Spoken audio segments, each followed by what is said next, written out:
لكل مشاهدينا وتحية خاصة لتلاميذ البكالوريا. أكيد أنه الحصة هذه تخصكم، تعودتوا معنا منذ فترة أن نساهم معكم في مراجعة دروس البكالوريا استعدادا لاجتياز هذه المناظرة إن شاء الله بكل نجاح. اليوم المادة اللي معنا هي مادة التكنولوجيا. مجموعة من الأساتذة حاضرين معنا أكيد الإجابة على الأسئلة اللي شرعوا أنهم ياخذوها في الخلية الخارجية أو في الأستوديو الفرعي منذ السادسة مساء. قبل ما نرحب بالأساتذة نذكركم برقم الهاتف إذا كان عندكم أسئلة أخرين تنجموا تتصلوا بالأساتذة اللي موجودين على عين المكان 71 845 300 أو 71 848 808. نعاود أرقام الهاتف 71 845 300 أو 71 848 808. موجودين بحثنا مجموعة من الأساتذة في الأستوديو. كما قلت لكم موجودين أيضا أساتذة في الأستوديو الفرعي لاستقبال المكالمات الهاتفية. نبدأ نرحب بالأساتذة اللي موجودين معنا في الاستوديو. معنا سي محمد بن حليمة، أهلا وسهلا ومرحبا بك. أيضا الأستاذ محمد الهاشمي، مرحبا بك. على يساري سي قيس برمضان، مرحبا بك. وسي صفوان عنان، مرحبا بك. مرحبا. إذا هذوما الأساتذة اللي باش يكونوا حاضرين إن شاء الله موجودين على الذمة للإجابة على الأسئلة اللي تم طرحها، وأكيد أننا نختاروا الأسئلة حسب أهمية الأسئلة هذه في المادة اللي مسبق معناتها مراجعتها. واليوم كما قلت لكم هي مادة التكنولوجيا.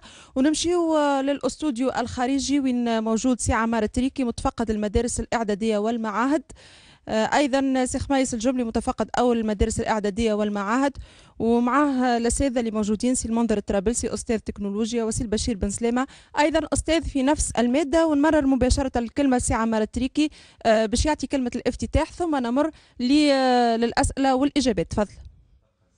اهلا وسهلا، بارك الله فيك. في البدايه ماذا بيا نشكر القناه على استضافتها للحصه للاعداد للامتحانات. والحقيقة أريد استغلال هذه المناسبة هي نفسها لتوجيه دعوة سواء كان القناة ولبقية القنوات الخاصة والعمومية لتكثيف مثل هذه الحصص اللي من شأنها أن نتعاون أولادنا سواء كان في وسط العام يعني في خلال العام الدراسي وكذلك في نهاية العام لمراجعة حصة البكالوريا. في البداية باش نقدم بالنسبة للتلامذة اللي يهمهم هو تقديم ملف بشكل عام ربما يعرفوه، ولكن فقط للتذكير. الملف متكون الامتحان يعني أوراق الامتحان نلقاو اللون الأبيض سي لو دوسيي تكنيك، لا ماجوريتي دي زيلاف كونيس سا، وبعد دو دوسيي ريبونس نلقاوهم افيك دو كولور ديفيرونت. ممكن نلقاوهم واحد بالاصفر كما انا وريته توا، واحد اخر افيك لا كولور فيرت. هذوما لي دو دوسيي ريبونس، واحد نتاع جيني ميكانيك والثاني نتاع جيني الكتريك.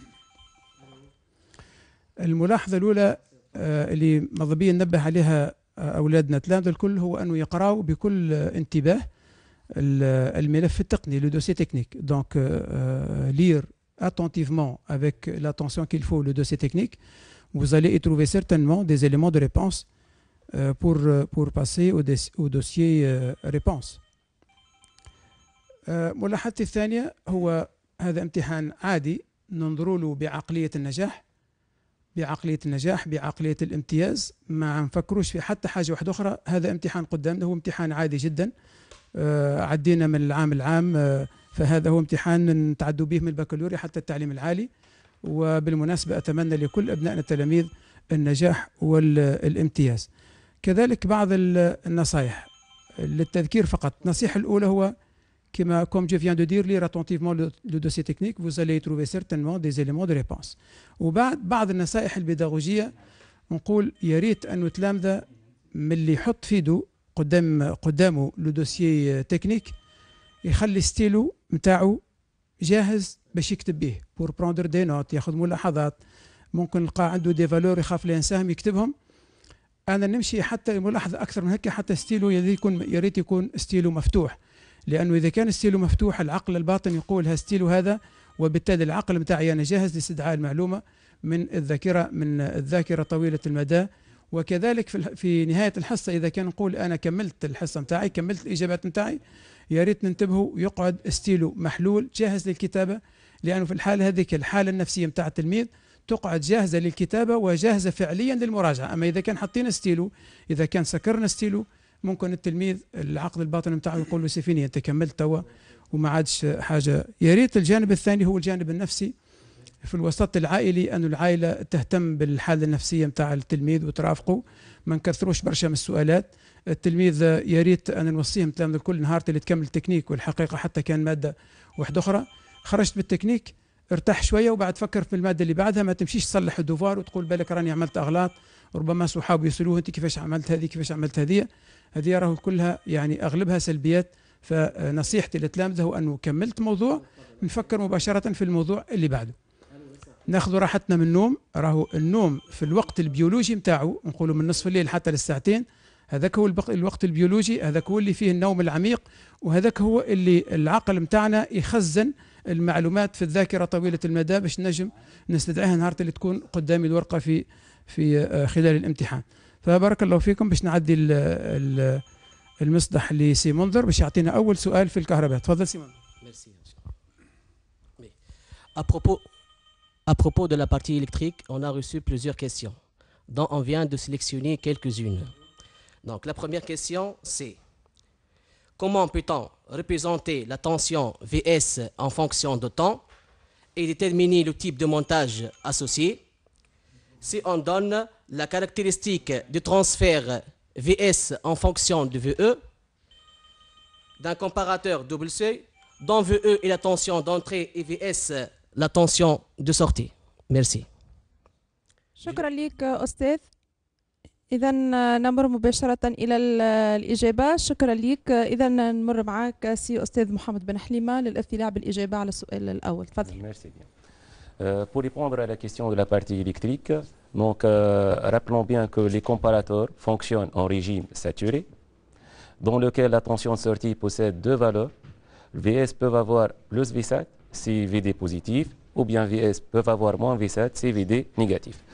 Nous passons maintenant vers le diapo. Nous disposons de la caractéristique de transfert Vs en fonction de VE. Cette caractéristique possède normalement deux seuils, seuil haute et seuil basse. VH, noté VH et VBA.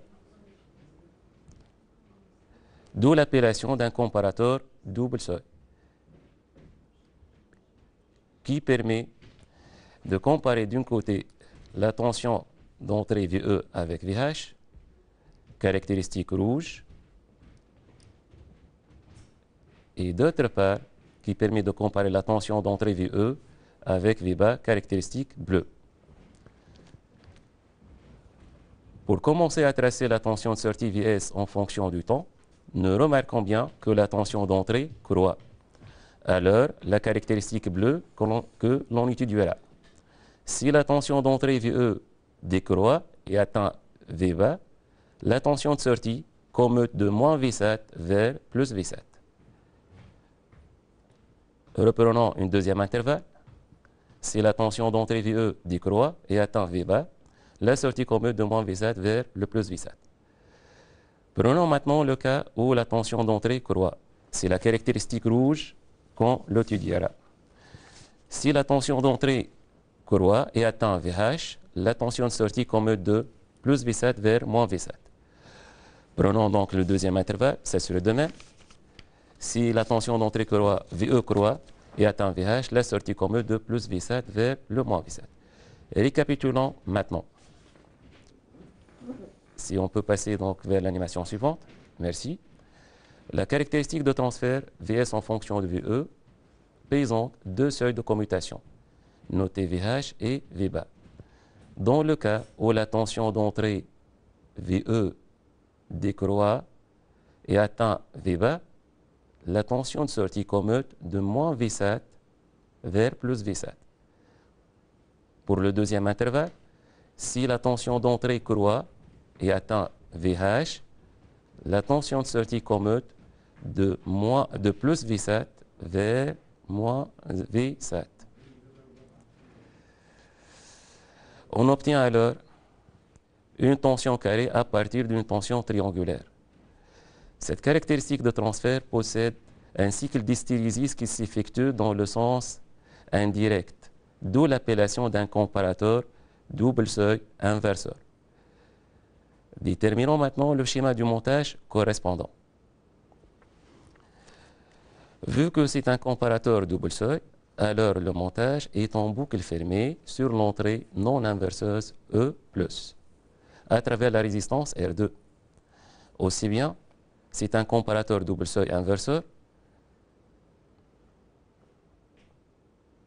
alors la tension d'entrée VE attaque l'entrée inverseuse E-.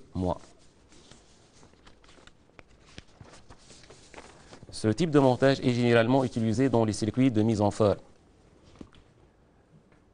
Ce type de montage, je répète, ce type de montage est généralement utilisé dans les circuits de mise en forme provenant des capteurs, qui permet d'éliminer les parasites.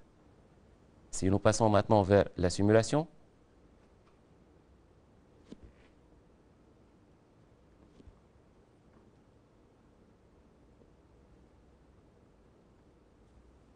s'il vous plaît, passez-moi la simulation, c'est possible.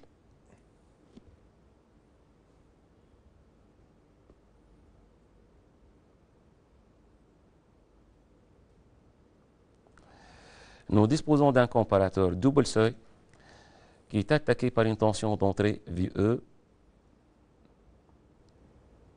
triangulaire de couleur jaune. Nous constatons que la tension de sortie est carré, couleur bleue. Cette caractéristique possède deux seuils, seuil haut, VH, et seuil basse, V bas. Si la tension d'entrée croît, alors la tension de sortie commute de plus V7 vers moins V7. Par contre, si la tension d'entrée diminue, alors la tension de sortie commute de moins V7 vers le plus V7. Je vous remercie.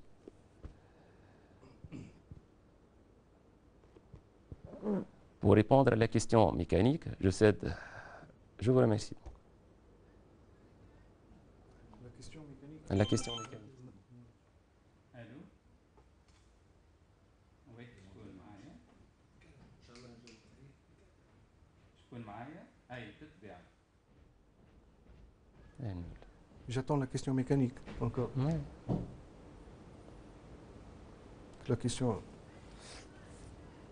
question n'a pas été encore posée, je crois. Merci. Donc la question, je rappelle que la question c'est comment expliquer et analyser le fonctionnement d'un embrayage frein. Donc prenons un exemple. Passez-moi s'il vous plaît la présentation. Donc il s'agit d'une machine à ranurer utilisée pour usiner des rainures sur des pièces cylindriques. Suivant. Le dessin d'ensemble donné au dossier technique représente le mécanisme permettant d'assurer cette fonction. Suivant. Ce système est constitué de 4 blocs principaux qui sont bloc A en jaune, c'est le bâti fixe. Bloc B en vert, c'est le bloc moteur. Bloc C en bleu, c'est le bloc récepteur qui est commandé par l'opérateur, qui choisit de le mettre en mouvement ou l'arrêter, afin de réaliser l'usinage de la pièce. Un 4e bloc en rouge qui représente la zone d'étude. Analysons de près cette zone.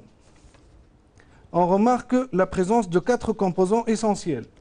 Un électroaimant, appelé aussi bobine, qui est lié au bâti en jaune. Un disque d'embrayage frein en rouge. Un ressort en violet. Des garnitures en ferro-dos fixées par dérivés sur le disque d'embrayage. Je rappelle que le ferro-dos est une matière composite qui a un coefficient de frottement élevé avec l'acier. Ces garnitures sont reconnaissables sur le dessin à partir de leur hachure en traits croisés, qui est généralement l'hachure des matières plastiques. Suivant. Analysons le fonctionnement de cet embrayage frein. Lorsque l'électroaimant Ka est excité par le courant électrique, il crée un champ magnétique qui attire le disque rouge vers la droite, le disque comprime le ressort et adhère au bâti fixe en jaune. Dans ce cas, le disque est complètement lié au bâti. ce qui va permettre le freinage du bloc récepteur. Donc, on obtient la position freinée. Ici, le candidat est appelé à remplir le tableau fonction processeur. Dans notre exemple, on a la première fonction, commander le frein, la réponse électroaimant 4, entre parenthèses, KA égale à 1, c'est-à-dire l'électroaimant est excité. La deuxième fonction, créer l'effort presseur pour le frein. Donc la réponse électroaimant 4, toujours KA égale à 1, parce que l'électroaimant, c'est lui qui a créé le champ magnétique. Alors, troisième fonction, assurer l'adhérence du disque 9 avec le frotteur 7. La réponse est garniture en ferro-dos 8. Alors maintenant, prenons le cas où l'électroaimant n'est plus excité par le courant. Donc, le ressort étant été déjà comprimé dans la phase précédente, s'allonge et pousse le disque rouge vers la gauche, qui adhère au plateau moteur en vert. Dans ce cas, le disque est complètement lié au bloc moteur, ce qui va permettre la transmission du mouvement de rotation vers le bloc récepteur. Alors là, le candidat aussi est appelé à remplir le tableau fonction processeur. Dans notre exemple, la première fonction, commander l'embrayage, la réponse est électroaimant 4, KA égale à 0, c'est-à-dire l'électroaimant n'est plus excité. Deuxième fonction, créer l'effort presseur pour l'embrayage. Alors la réponse est ressort 3. Fonction suivante, assurer l'adhérence du disque 9 avec le plateau moteur 12. La réponse est garniture en ferro-dos 11. Le candidat peut être aussi appelé à compléter un schéma cinématique. Dans notre cas, on a le schéma cinématique en position freinée complet. On demande de compléter le schéma cinématique en position embrayée. Donc, suivant. Le candidat complète le schéma cinématique en position embrayée en représentant le disque C en rouge dans sa nouvelle position. On remarque que pour la position freinée, le disque C en rouge est en liaison avec le bâti fixe 10. Donc l'arbre récepteur 30 en bleu est freiné. Sinon, pour la position embrayée, le disque C est en liaison avec le plateau moteur 12, ce qui permet la transmission de mouvement à l'arbre récepteur 30. Merci pour votre attention. Alors les questions suivantes.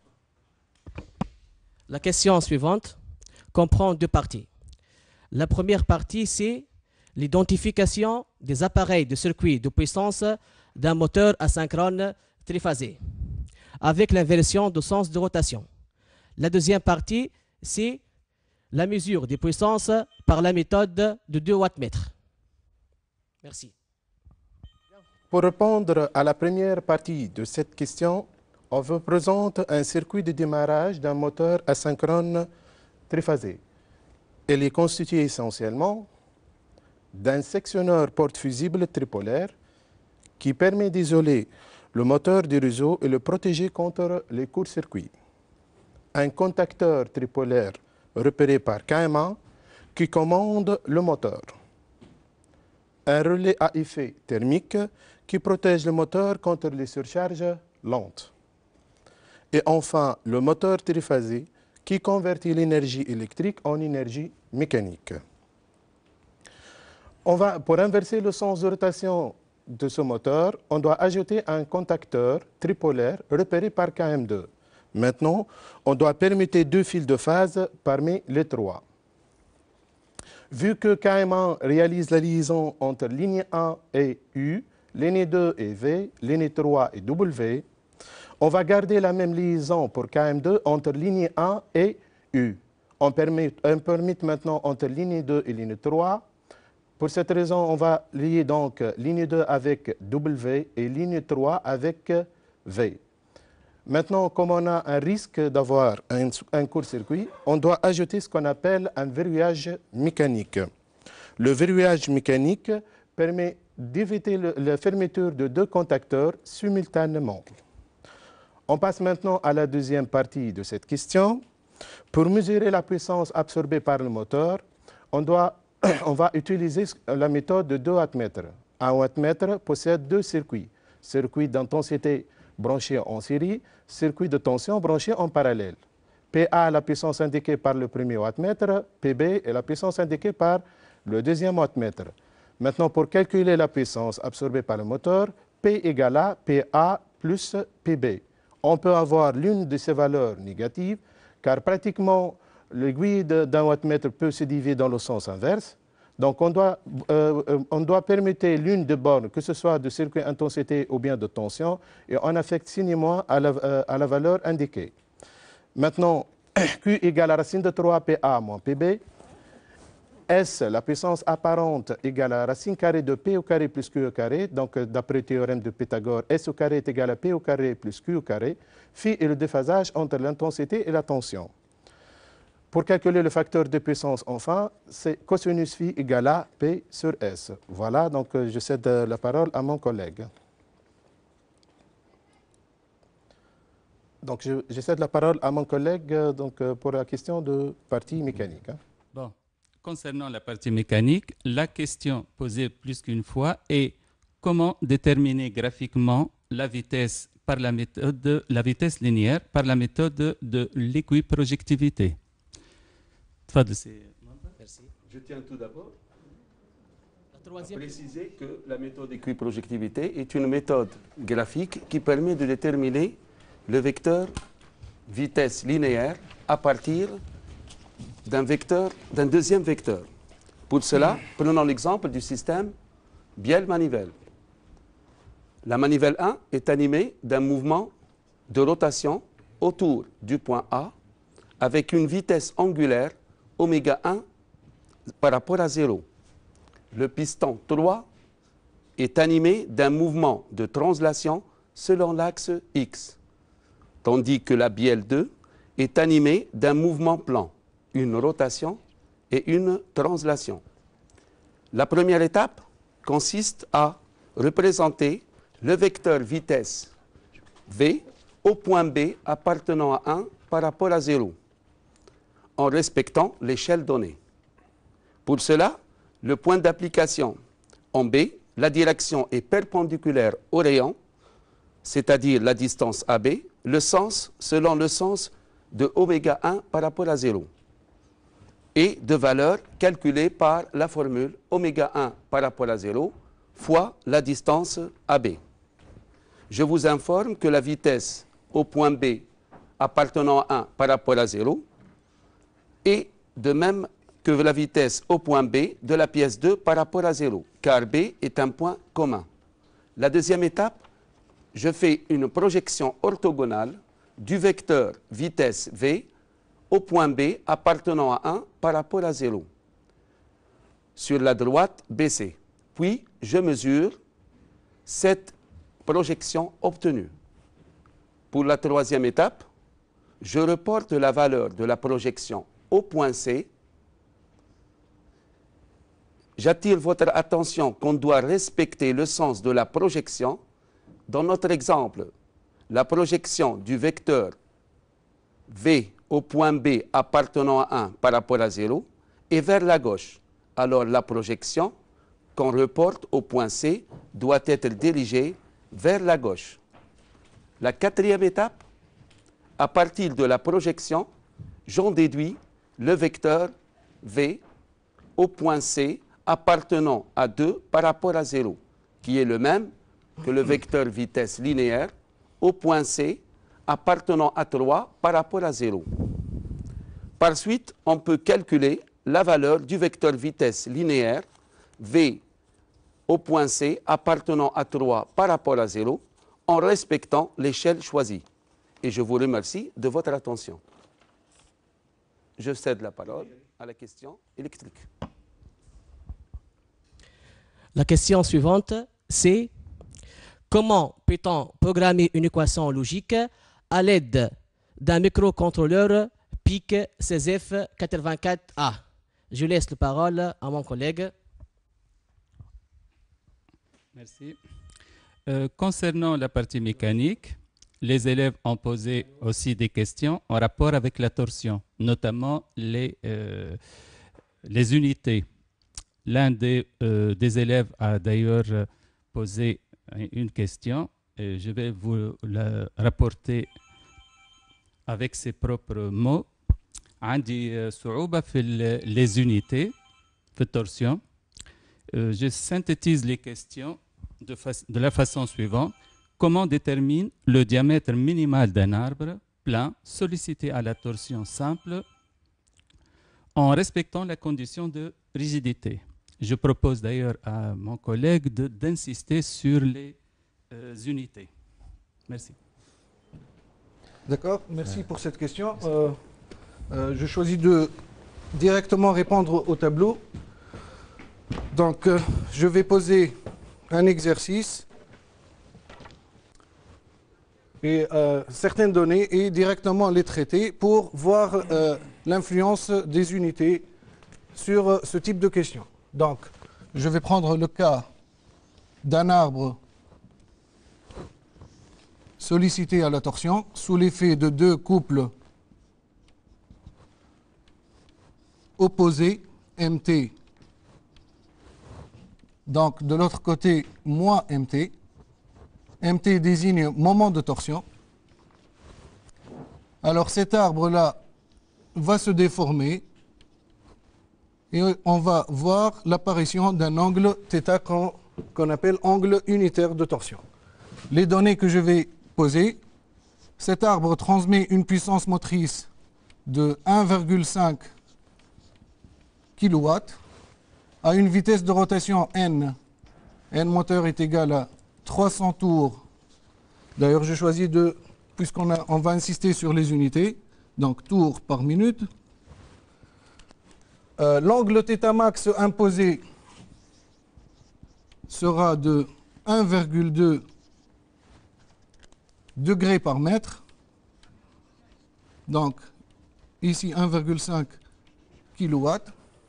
La question, donc, c'est comment calculer le diamètre minimal de cet arbre. Donc, pour cela, je vais indiquer ici, à côté, les formules que je vais utiliser, à savoir la relation entre le moment de torsion et le couple. Donc, G fois θ fois I0, c'est la relation entre le moment et l'angle unitaire de torsion. J'insiste sur les unités. MT en newton millimètre, G donc en newton par millimètre carré, θ en radian par millimètre et I0 en millimètre puissance 4. Donc une autre formule auquel j'aurai besoin, P est égal à C fois oméga. P c'est la puissance, donc en watts. C c'est le couple en newton-mètre, oméga en radian par seconde, la vitesse angulaire. I0, c'est le moment quadratique, donc pi d4 sur 32. D étant en millimètres, I0 en millimètres puissance 4. Donc, ici, je vais mettre les conversions que je vais utiliser. Conversion d'unité, à savoir 1 kW est égal à 10 puissance 3 watts. 1 Newton-mètre égal à 10 puissance 3 Newton millimètre. 1 degré par mètre égal à 2 pi sur 360, donc pi sur 180 par mètre, donc pour passer du millimètre au mètre, donc je divise encore par 1000, ça donne pi sur 180 000 radians par millimètre. Donc voici les données, voici les formules, voici les conversions possibles. La question c'est comment calculer le diamètre des mini à partir de la condition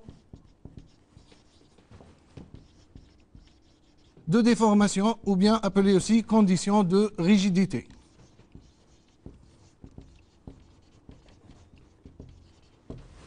Donc, je commence.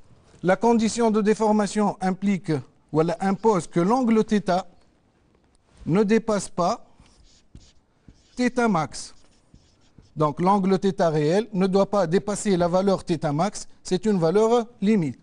Je tire l'angle θ à partir de l'équation mt égale à g fois θ fois I0, ce qui va me donner donc mt sur g I0 inférieur ou égal à θ max.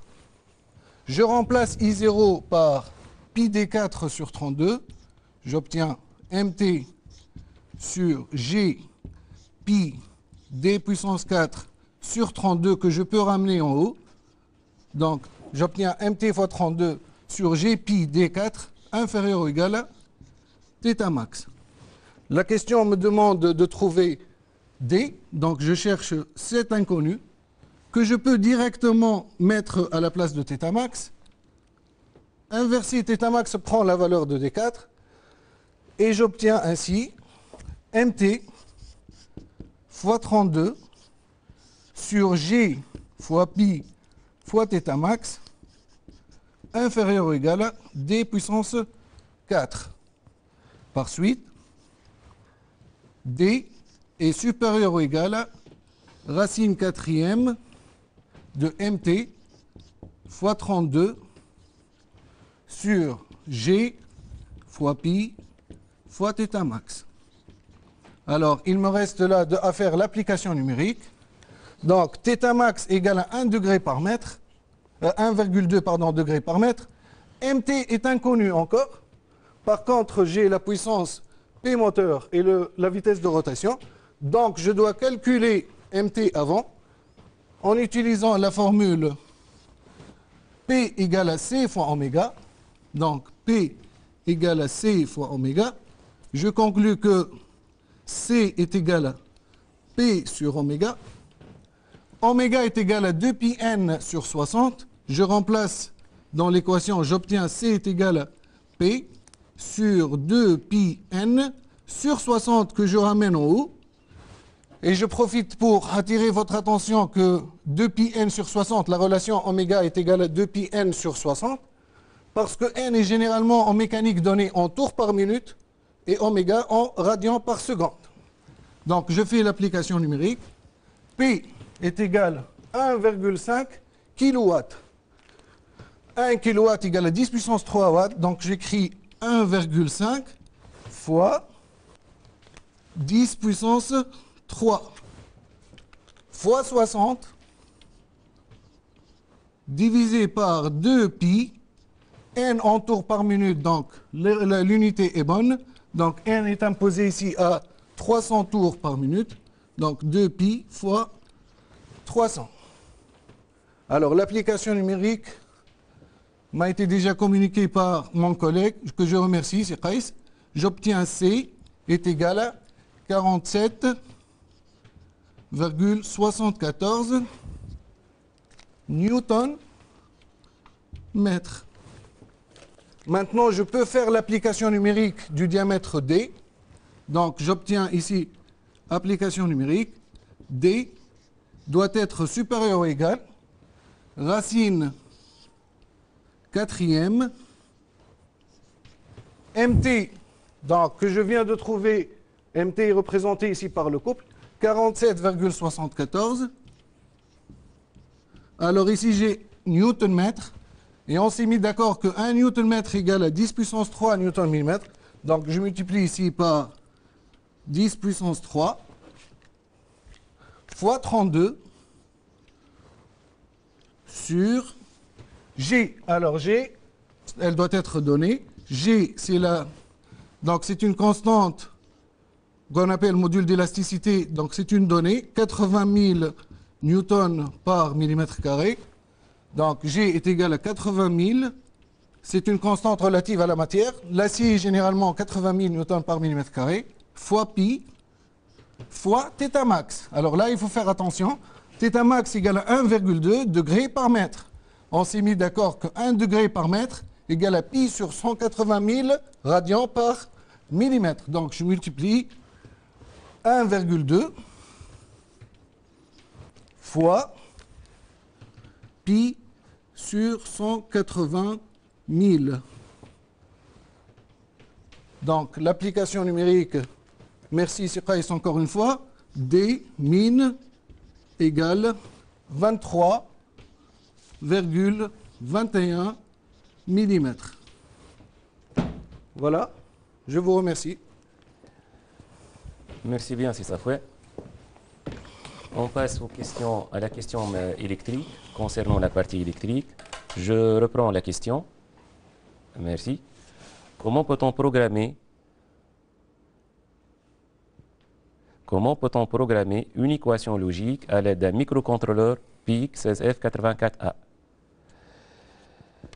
Si vous pouvez me passer la diapo. Pour répondre à cette question, on donne le montage suivant, qui est constitué d'un microcontrôleur PIC 16F84A, d'un oscillateur externe de type quartz pour générer le signal d'horloge, à la suite d'une remise à zéro qui permet d'effacer le programme, assuré par mClear, actif au niveau bas, d'une interface d'entrée, port A, comporte 5 broches. Dans notre cas, RA0, RA1, RA2 sont des entrées. Par contre, RA3 et RA4 non connectés. Et finalement, d'une interface de sortie, port B, qui comporte 8 broches. Dans notre cas, RB0, RB1, RB2 sont des sorties. Les autres broches non connectées. Pour configurer le port A, on utilise un registre de direction trice A. Vu que RA0, RA1, RA2 sont des entrées, on associe la valeur logique 1. Pour RA3 et RA4, non connectés, on va les choisir comme étant des entrées. Aussi bien, on va l'avoir le 1 logique. Dans ce cas, on peut obtenir trice A reçoit $1F. Passons maintenant vers le port B. RB0, RB1, RB2 sont des sorties. On associe alors la valeur logique 0. Les autres broches, de RB3 jusqu'à RB7 non connectées, aussi bien on va les choisir comme étant des sorties, donc ils vont recevoir la valeur logique 0. Dans ce cas, trice B reçoit $00. Les équations à programmer sont S1 égale à A où B est C bar, S2 égale à A bar et B ou C, S3 égale B bar ou exclusif A bar C. Passons maintenant vers la programmation. Commençons tout d'abord par le nom de programme équation point virgule. À la suite, la configuration du port trice A reçoit $1F point virgule. Trice B reçoit $00 point virgule. À la suite, l'initialisation des sorties, port B reçoit 0 point virgule. À la suite, le boucle fermée infinie, while true do ou bien while 1 égale à 1, begin. Commençons par la programmation de la première équation, qui est égale S1 égale à A où B est C bar. Pour que S1 égale à 1, il faut que A égale à 1 ou B égale à 1 et C égale à 0. En Pascal, if port A.0 égale à 1, or port A.2 égale à 1, and port A.3 égale à 0, then la sortie port B.0 reçoit 1, else port B.0 reçoit 0, point virgule. Il faut accorder une grande importance aux parenthèses. Pour donner la priorité de la fonction et par rapport au ou, on ajoute les parenthèses pour la fonction and. N'oublions pas aussi, pour tester toute l'équation, il fallait ajouter aussi bien des parenthèses au début et à la fin du test. Passons maintenant vers la deuxième équation, S2, qui est égale A bar et B ou C. Pour que S2 égale à 1, il faut que A égale à 0 et B égale à 1 ou C égale à 1. En micropascal, if port A.0 égale à 1, and port A.2 égale à 1, or port A.3 égale à 1, then la sortie port B.1 reçoit 1, else port B.1 reçoit 0, point virgule. Finalement, la dernière équation S3 qui est égale à B bar ou exclusif A bar C. Pour que S3 égale à 1, il faut avoir B égale à 0 où exclusif A égale à 0 et C égale à 1. En Pascal, if pour A.1 égale à 0, XOR pour A.0 égale à 0, AND pour A.2 égale à 1, then la sortie correspondante pour B.2 reçoit 1, else pour B.2 reçoit 0. AND, point virgule, AND, point. Ainsi, j'accorde donc l'attention aux élèves qu'il faut accorder une grande importance aux parenthèses. N'oublions pas qu'à chaque fin d'instruction, il fallait avoir point virgule. Aussi bien, pour faire le test des entrées, il fallait utiliser l'égalité, égale. Et pour faire l'affectation de sortie, 2 points égales. Et finalement, pour entamer le programme, il fallait avoir AND, point, virgule. Je vous remercie. Et je cède la parole pour la question de la partie suivante. Concernant la partie génie mécanique, la question posée est la suivante. Comment traiter les conditions unilimites? Je passe le micro à mon collègue. Merci. Merci.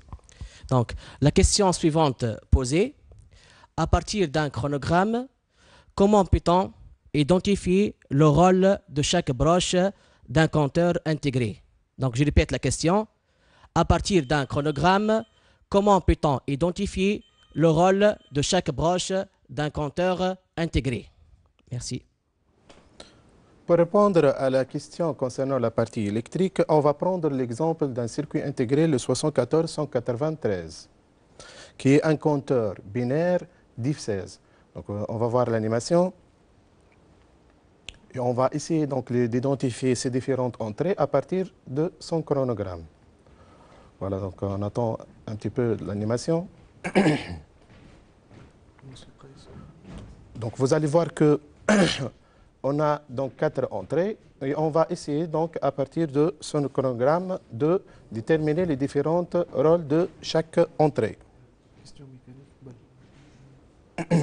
Donc s'il vous plaît, donc l'animation. Merci donc pour mon collègue. Voilà, donc le 74193 est un compteur binaire type 16. Donc ces entrées sont clear, up, down et Lloyd. On va essayer d'identifier chaque rôle à partir de son chronogramme donné par le constructeur. On commence par la première entrée clear, qui est une entrée active à niveau haut. À partir du chronogramme clear, lorsqu'elle est égale à 1, vous remarquez très bien que la sortie est égale à 0, 0, 0, 0, d'où son fonction est la remise à 0. Donc clear est une entrée asynchrone car elle fonctionne indépendamment de l'horloge, active à niveau haut. Maintenant, on passe à la deuxième et la troisième entrée, up, down, qui sont deux entrées d'horloge à front montant.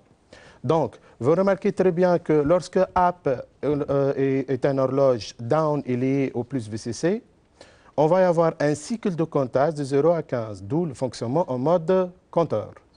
Par contre, si on inverse, on relie down un signal d'horloge, up lié à un logique, on va y avoir un cycle de décomptage, d'où le fonctionnement en mode décompteur. Donc, pour conclure, up est une entrée de signal d'horloge pour le cas compteur, down est une entrée de signal d'horloge pour le cas décompteur. Maintenant, on passe à l'entrée load bar, est une entrée active à niveau bas. Donc, remarquons très bien que lorsque Lloyd est égal à 0, la sortie est égale à 1, 0, 1, 1, qui est le même état de A, B, C, D. Donc, Lloyd, on dit que Lloyd est une entrée de chargement parallèle et A, B, C, D sont les entrées de données parallèles. Donc, voilà. On passe... Donc, on a ici un chargement de 13, voilà. Donc, au suivant, s'il vous plaît. Voilà. Donc, on passe maintenant aux sorties CO et BO.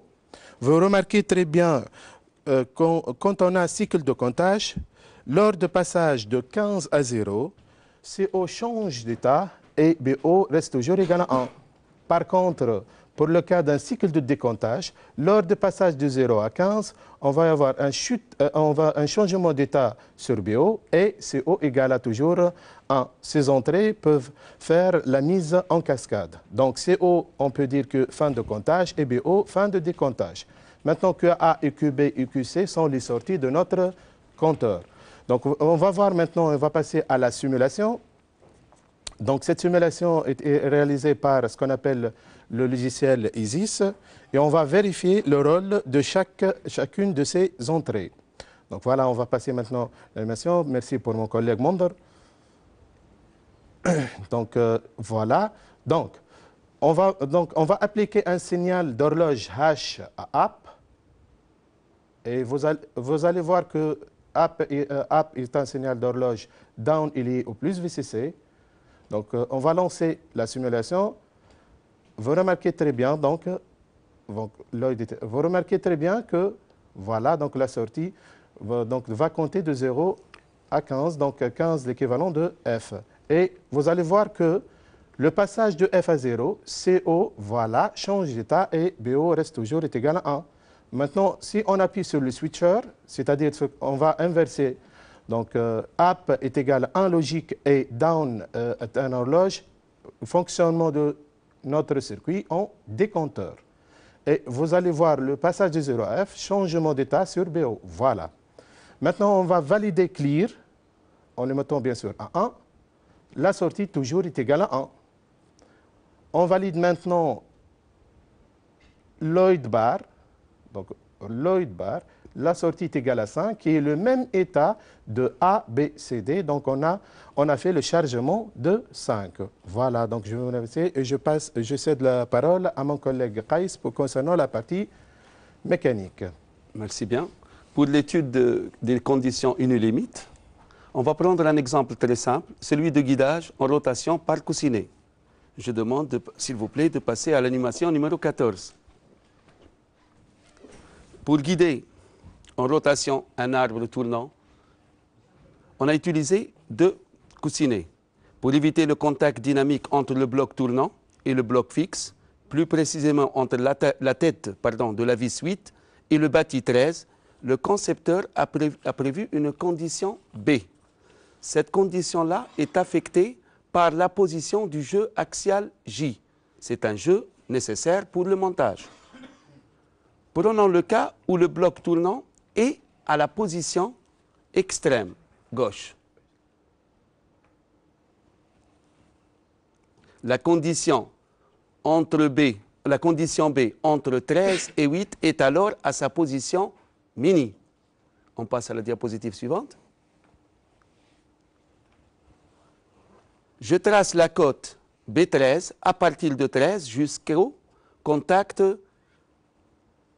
13-16. La cote B16 jusqu'au contact 16-18. J'attends l'animation.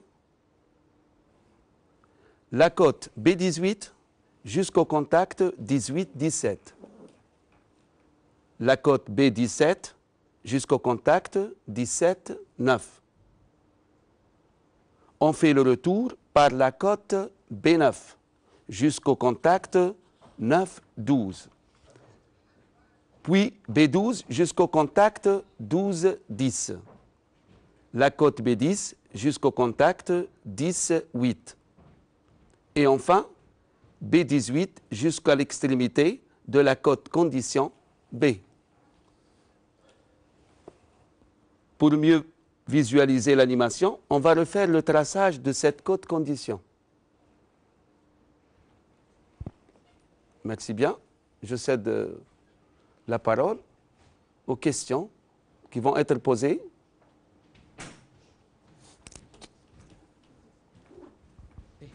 La question suivante. Comment identifier les grandeurs électriques et mécaniques portées par la plaque signalétique d'un moteur asynchrone? Donc, je répète la question. Comment peut-on identifier les grandeurs électriques et mécaniques portées par la plaque signalétique d'un moteur asynchrone triphasé? Merci.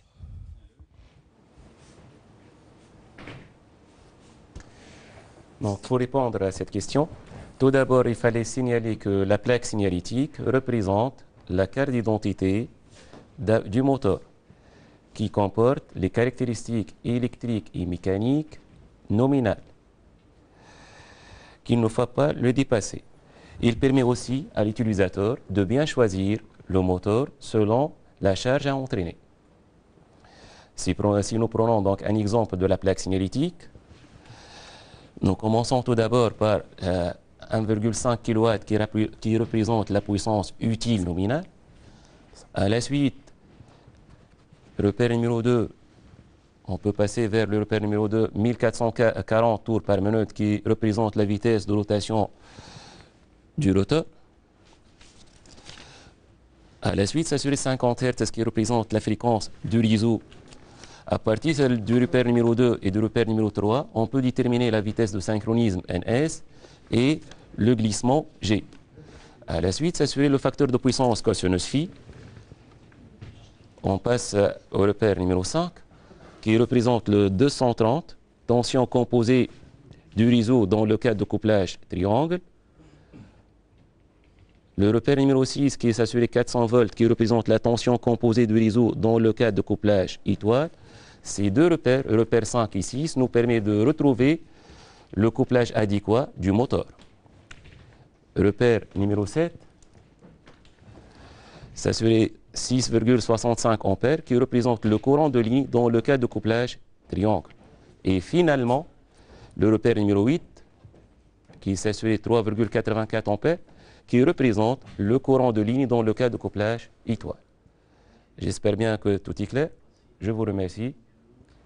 شكرا لك أستاذ. إذا هذه كانت مختلف الأسئلة اللي طرحتوها أنتم في مادة التكنولوجيا، وهذه كانت الإجابات عليها من طرف الأساتذة الأفاضل اللي حضروا معنا اليوم في خاتمة الحصة متاعنا. نمروا الكلمة مباشرة لسي خميس الجملي متفقد أول المدارس والإعدادية والمعاهد للكلمة الختامية. تفضل.